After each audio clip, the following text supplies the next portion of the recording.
Well, good afternoon, West Ham fans.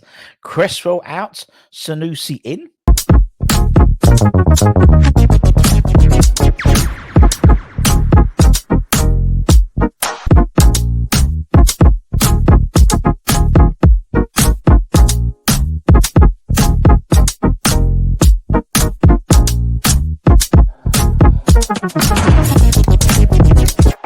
Well, a happy Monday afternoon, Russ and the West Ham Network. Hope you are all safe and well, and hopefully you like what we do and give it a comment, give it a like, give it a share, all that good stuff. Maybe subscribe to the channel, maybe go a channel member as well. But it's Hammer's Headlines in association with that. KUMB.com, boys. Check them out, check the forum out, check all their content out, all good stuff. As always, 3 stories. We've got a transfer rumour story, we've got an update on the under-18s, and we've also got an update on our opponent on Thursday, BACKA TOPLA. Obviously, back at lunchtime today, I did the ratings for the Burnley game. Ratings weren't great, I'll be honest, but we've got the win, which is the main thing. And Anton did a bit this morning about Stephen Bergwijn, where it could be a case of Benny out, Bergwijn in, but this much is very much a case of Cresswell out, Sanusi in. And let's talk about Sanusi. He's a guy we've spoken about a few times. Let's take that off as well.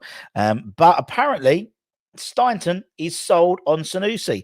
There is some alliteration for you, and it could be as a case instead of Aaron Cresswell out and the Porto left back in. And that's in January, according to a new report. He's someone that we've spoken about before. We've actually gone to Porto. I think it was Porto Benfica, and there was about 4 or 5 players that ourselves and another half a dozen Premier League sides were looking at the time, including the centre back Iheanacho as well. But clearly, our priorities this January window will be a striker and probably a left winger, a left back as well. Maybe even a CDM. If we get 3 players in, I think it wouldn't be too bad. But as we reported last week, we have to be careful in terms of the threat of FFP sanctions, particularly the whole Everton debacle, so to speak, in terms of the way the Premier League has handled that one. Essentially, we have to sell to buy. That makes sense. Similar to the summer, really, in all honesty. We did have to sell. He should not be named that Captain 41 and Skamaka and stuff to fund the incoming sales. And it seems it might be a case again. Obviously, Ben Rama is probably, I'd say, our big ticket item, so to speak. Holly spoke about yesterday. There's reports that he is on several of the Saudi Pro League clubs' target lists for the January transfer window. He's obviously 28. He is also Muslim as well, and that's they put a higher value on Muslim-based players as well. And so we'll see what happens. I could see him going, and maybe, as I said, potentially Bergwijn coming in, or potentially using that money, utilising that for other signings. Now, one player who did look to leave in the summer was Aaron Cresswell. And obviously the whole thing with Wolves and a move which could be revived if reports are to be believed. And if it's a case of Cresswell out, then the Nigerian star left back, Zaidu Sanusi, is on the list at West Ham. Sources claim that West Ham scouts have been watching him for a while, and with a view to signing him and shipping Cresswell out.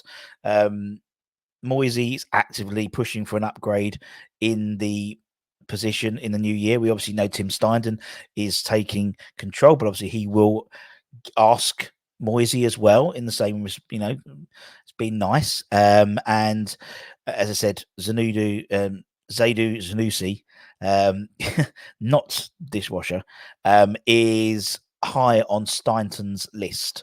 He's watched him closely. He's been at Porto since 2020.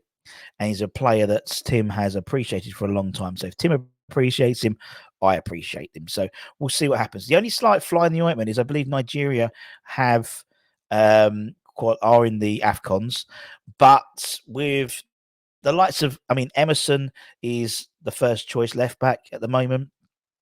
So he would be someone who comes in after the AFCONs. Obviously, we saw that before the AFCONs, but after the AFCONs, he comes back with Cresswell shipped out potentially as well. I don't know. He's a very, very quick player, and I think he would offer not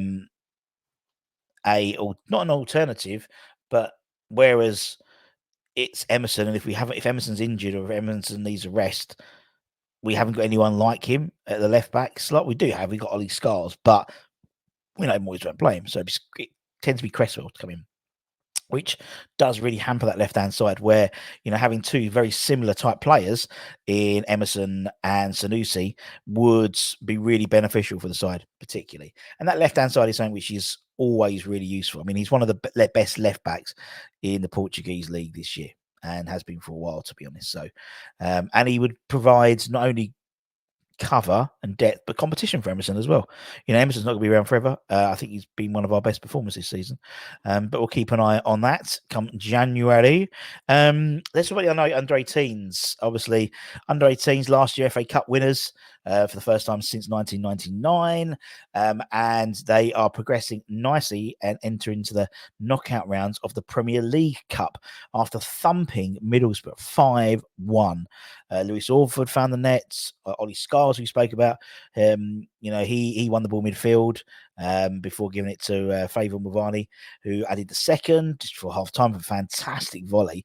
And the second half saw the team in great form to take all 3 points and a clinical display. Standout was Lewis Orford, who many believe internally is the next big academy thing. And he was involved several times, in terms of his involvement, led to goals pretty much every time. Dan Rigg hit the bar as well. Again, a player who we've got a lot of hopes for. He's just signed a new his pro deal, hasn't he? And as I said, we now face, I think they face Leicester next at Little Heath on Saturday. With the match kicking off at 12 o'clock. But they're through to the knockout stages of the Premier League Cup. As I said, 5-1. Very impressive, as per usual. The boys, they're doing a fantastic job. And lastly, we've got this whirlwind of games coming up now. Literally 2 game weeks until the end of the year. So we play Burnley. That's over with. Now we move to the Europa League, where we play BACKA TOPLA in Serbia, and where we tuned up with a thumping 2-1 victory against bottom of the league Burnley. BACKA did a little bit better. Since we last played, and they've played all right in the league, in the Serbian Superliga. They lost obviously in Europa League to Freiburg 5-0 away from home. Then they lost to Vojunda at home 2-1, which was a little bit of a surprise because they were BACKA TOPLA I think they're currently 3rd in the Serbian Super League, whereas Valladolid were 6th or 7th at the time. So it's a little bit maybe a slight giant killing, so to speak. But they were playing Partizan away on Saturday, and they thumped them 4-0. Partizan were top of the table, and they thumped them 4-0 for Partizan's first defeat of the season so far, which, well, I suppose it's all relative, isn't it? But were 4-0 up at half time, weren't they? No, 3-0 up at half time, with Koshiki, Stoichka, and Radin all by half time. And then, wow, Milovanovic scored in the 49th minute to make it 4-0. 4-0. So they are tuning up nicely for the game against West Ham in Serbia. Obviously, safe journey to everyone who goes out there. There's a small amount of numbers, obviously, because you've got a small crowd and a small stadium. But it's all to play for. I mean, this Europa League game is key. I think obviously we'll have one eye on the game against Olympiacos versus Freiburg, because if Freiburg don't win and we win, then that's pretty much all sorted then, I think.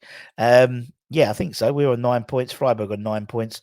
Olympiacos 4, and BACKA TOPLA have only scored 1 point so far. That was a draw against Olympiacos. where Olympiacos were winning, I think, and then they got a player sent off, and then they went 2-2, I think, if I remember correctly. So a win against BACKA TOPLA puts us on 12 points. If Freiburg don't beat Olympiacos, they will basically, it's impossible for them to. And I'll tell you, is it not impossible? They would have to win. They would have to beat us convincingly more than we beat them, because obviously they don't. It goes on the head-to-heads. So we'd have 12 points. They'd have 9 points. They'd have to beat us. They'd have to better our score against them in order to qualify top of the group.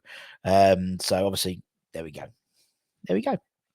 A little bit of maths for you for Monday afternoon. And that's it, my friends. As I said, keep an eye on the channel. We'll have loads of stuff coming up in preparation for the BACKA TOPLA game.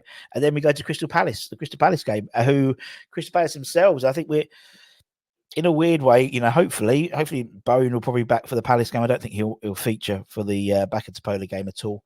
I think they're wise. I'll just keep him wrapped in cotton wool, because we'll have 3 London derbies back to back. Crystal Palace, and then we travel to 3 Point Lane on the Thursday, following Thursday, and then we travel to Fulham the following weekend.